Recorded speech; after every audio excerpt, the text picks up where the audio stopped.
Hello বন্ধুরা, আশা করি সবাই ভালো আছেন। শীতকাল শেষ, মোটামুটি শেষের দিকেই মনে হচ্ছে। এখন তো শীত অনেকটা কমে গেছে। এই পৌষ পার্বণ উপলক্ষে আমরা পিঠে পুলি নানা রকম মিষ্টি কত কিছুই খেয়েছি।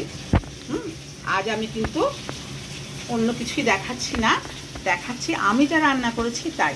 কেন বলুন তো? হয়তো বলবেন আপনি কি রান্না করেছেন, আমাদের দেখে কী হবে, নিশ্চয়ই কারণ আছে, তাই দেখাচ্ছি।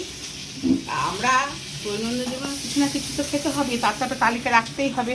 যেহেতু আমরা ভিগান, মানে যেটা পেঁয়াজ রসুন কিছুই খাই না, অথচ আমাদের রোজের খাবারটাও তো একটু সুস্বাদু হতে হবে, খাবার ভ্যারিয়েশন দরকার।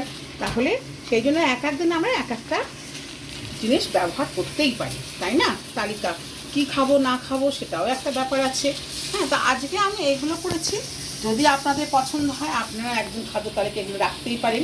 আর যেহেতু এই রান্নাগুলোর কিছু কিছু আমার দেখানোই আছে, সেই জন্যই আজকে আমি কিন্তু আর আলাদা করে কিছু দেখাচ্ছি না। তবে কিছু টিপস আমি দিচ্ছি যে রান্নাগুলোর মধ্যে কী কী জিনিস ব্যবহার করলে আরও সুস্বাদু হয়ে যেতে পারে। ঠিক আছে?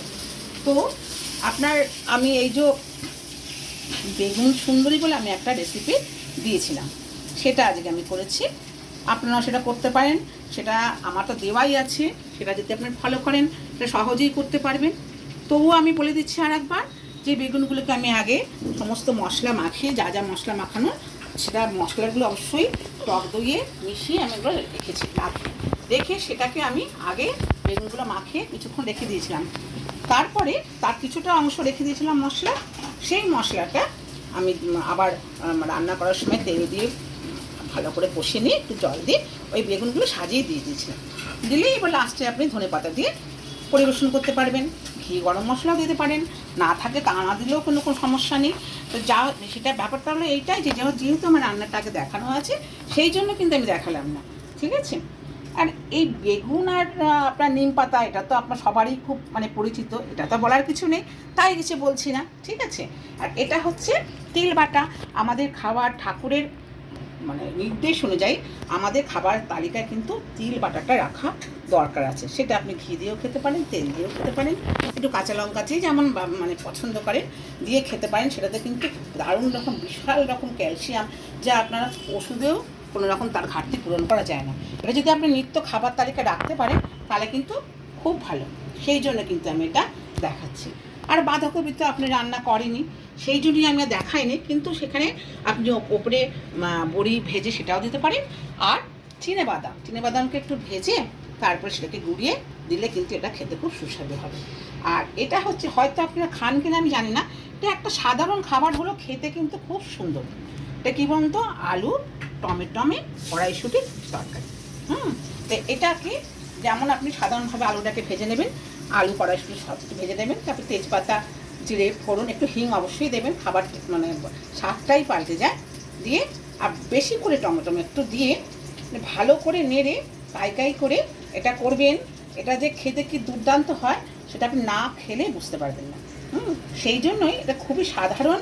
এটাকে দেখিয়ে আমি ভিডিওটা লঙ্গার করতে চাইছি না, তাই কিন্তু আপনাকে এই কড়া জিনিসটাই দেখালাম। আর যেহেতু এই বেগুনের রেসিপি এগুলো দেওয়া আছে আগে, তাই আর আমি এটা দেখালাম না। তার এর মধ্যে একটা বাঁধাকপির মধ্যে এই জিনিসটা দেখাবো বলে আপনাকে, এই যে পাতাটা, হ্যাঁ, এই যে পাতাটা, এটা খুব সুন্দর গন্ধ। হ্যাঁ, এটা বাজারে পাওয়া যায়, আমিও নিয়ে এসেছি। এই যে বলছি না যে রান্না তো সবাই করে, আমরা প্রত্যেকেই করি, হয়তো আমার থেকেও আপনারা অনেক ভালো রান্না করেন, কিন্তু কিছু কিছু জিনিস ইউজ করলে না রান্নার স্বাদটা সম্পূর্ণ পাল্টে যায়। তো এই যে শাকটা, এটা নামে শৈলী শাক বলছে, ওকে মৌরি শাকও বলে।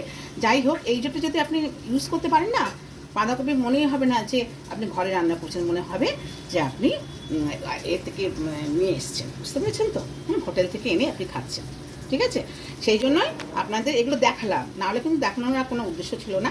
আর ধরুন আপনারা প্রত্যেক দিনে কিছু না কিছু রান্না করছেন, তাই একদিন এই রকম ধরনের রান্না করে খেয়ে দেখবেন যে খাবার স্বাদটা সম্পূর্ণ অন্যরকম লাগে কি না। সেই জন্যই আমি এটা দেখালাম। হ্যাঁ, আর অবশেষে অনেকে ফল খান খাবার পরে, তাই এটাও আমি দেখিয়ে দিলাম। ঠিক আছে বন্ধুরা, আপনারা সবাই ভালো থাকবেন। আর এইভাবে আমার দেখানো, আমি কিন্তু জাস্ট শেয়ার করছি আপনাদের, কিন্তু একবার আমি বলছি না যে আমার এগুলোই রান্না করার জন্য। আমি এই দেখানোর উদ্দেশ্য, যদি আপনাদের উপকার হয়, আমার পরমপিতা যেমন করে খাবার কথা বলে গেছেন সেগুলো যদি একটু ঘুরিয়ে ফিরিয়ে রান্না করে আপনার দেখাচ্ছি, এই কারণেই যে যাতে আপনাদের খাবার ইচ্ছাটা প্রবল হয় এবং প্রতিদিনই কিছু না কিছু ভালো রকম রান্না করে আপনি খেতে পারেন। কেন যেসব রান্না আমরা সাধারণত দেখাই, হ্যাঁ, সেগুলো কি হয়, সেগুলো মাঝে মাঝে আমরা খাই। নিত্য প্রয়োজনীয় রান্না তো আমরা দেখাই না সবসময়, তাই না? সেগুলো সবই কিন্তু মাঝে মাঝে। তা আমাদের রোজ আমরা কি খাবো? তো সেই জন্যই আমি আজকে এটা করে দেখালাম। এটা আজকে আমি নিরামিষের পদ করেছি। আপনার যদি কোনোদিন ভালো রাখে এরকম একটা নিরামিষ পদের ব্যবহার করে আপনারা খেতে পারেন, দেখবেন আশা করি খুবই ভালো লাগবে। আচ্ছা বন্ধুরা, সকলেই আপনারা ভালো থাকবেন, আর সবাই যদি ভালো থাকেন আমারও ভালো লাগবে। আর যদি আপনাদের ভালো লাগে তাহলে কিন্তু অবশ্যই একটু কমেন্ট করে জানাবেন। টাটা, আজকের মতো।